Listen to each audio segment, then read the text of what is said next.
How would you recommend practicing? This is a good question, Adam. How would you recommend practicing for an upcoming tournament with very limited practice? We know a lot of you guys are tournament fishermen.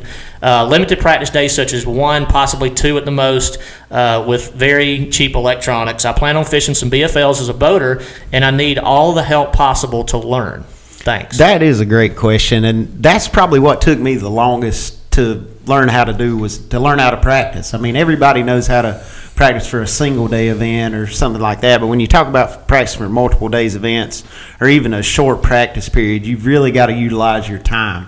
And the BFLs are how I started out my professional career. I mean, the FLW's got a great stepping stone for their BFL program, and I mean, now they've got the high school and college deal. But the way, my rule of thumb when I practice, especially when I go to a new lake and I want to cover a lot of water in a short amount of time, is I go with a 15-minute rule. I pull in somewhere, I fish around 10 or 15 minutes, and you can usually get a feel on, is there bait fish popping around, you know, have I got a bite? Because usually when you pull into a place, you get a bite pretty quick if there's fish there. You don't have to fish down 3 miles of bank to get one bite. I mean, if it's a place that's going to hold up for a tournament, you know, you need to get a couple of bites fairly quick. So 15 minutes, crank up, go somewhere else. And what that does is throughout the course of, say, a 10-hour practice day, you're hitting 40, 50 stretches of bank, going in 40 or 50 different pockets or points or something like that. And you can sample a little bit of everything. But as far as how I start my practice, I let the time of year dictate that.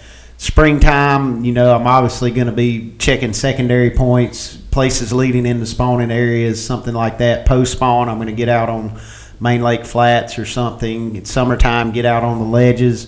Fall, the fish start migrating back in the creeks, start checking those back of the creeks where you have an actual creek running in, something that's going to bring that fresh rain in, and the water's going to cool off. And that's pretty much your yearly cycle of where to start your practice for a whole course of the year. That's what I would do, especially practicing for tournaments like the BFLs with a short practice period. Just make sure you run a lot of water in practice. You don't have to get a lot of bites in practice. You just have to get a couple to tell you which direction Ryan actually you need to never go. Gets a bite in practice. That's very true. Ever.